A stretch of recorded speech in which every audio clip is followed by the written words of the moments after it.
Hello everyone, this is Baljit from JK. Welcome on my channel. Today's video about water well system. As you can see, I'm here in my backyard where I have all the water tank, water system.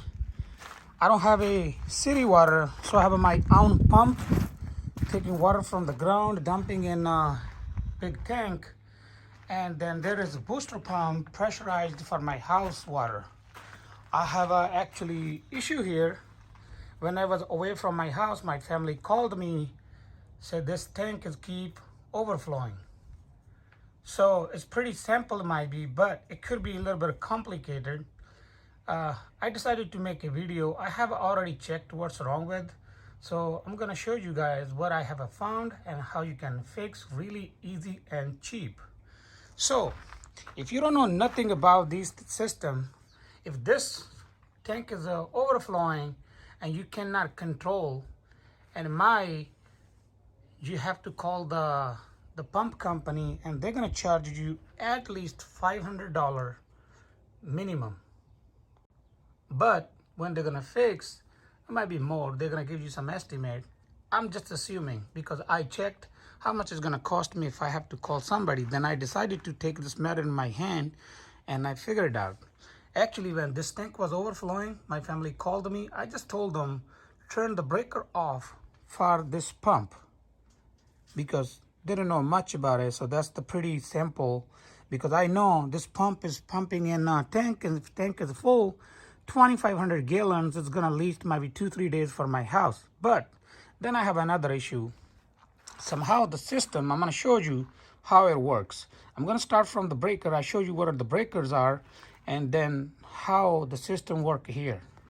So here is my breaker panel, and this video also gonna help him for me memorize, and my family, just in case I'm away, they can watch this video and fix the issue. So that's the main panel coming from PG&E, and there's one breaker feeding to this panel. That's the sub panel. From the sub panel, you can see say, well, booster. So I told them to turn off this one so it will stop overflowing. But I'm going to turn on because I have figured out something. I'm going to show you what happened. So once I turned off, then I don't have water in my fire system, and I don't have water in my backyard on my sprinklers. So basically what they did, this pump taking water from the ground, feeding to the tank, and there's an overfill valve, float valve. When tank is full, it closed and it's pressurized this tank, and they also tied this one to my fire system plus my sprinkler system, so they don't run out of water just in case an emergency. So probably that's their, I don't know, that's their thought might be. So I have ordered parts already. Whatever broken, I showed you what I figured out. But before that, what I did, actually, I figured out pump taking water from here goes this way to the tank, this way to the big tank, and this way to the fire system and the sprinkler system. So I found the valve here. I choked this valve. Now you can see I have a 50 psi and it will stop. But if you have this valve open and there's nothing inside stopping water and nothing choking water, so this pump will keep running until you reach the 50 psi, and you're never gonna reach until you close that end. So simple. If you don't have this kind of valve, you have to close the valve one side. You have to put pressure in the pipe so pressure switch can shut down this pump. Otherwise you have to turn breaker off. So then I go follow. I'm gonna open this tank. I'll show you what is inside. So that's my tank, and I'm up on the tank, and inside that's the thing. You will see there's nothing in front. There's supposed to be bubble, but there's nothing. So like say when tank is empty, this bubble go down and water will drop from here at the bottom, and well pump have less pressure, and pump will start as soon as this tank will fill. This valve will be closed, and it's gonna build up pressure, and the pressure switch is gonna stop valve. So I know I have a broken this bubble thing already. I found from inside. I have already on the ground, and I tried to order this whole assembly, and I seen them on Amazon and local.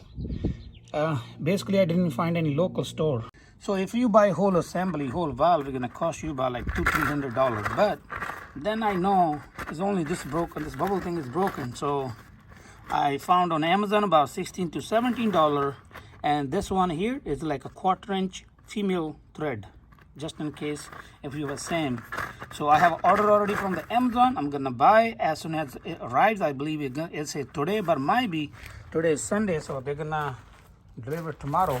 I will put this one on and the system will work fine again. So that's the issue.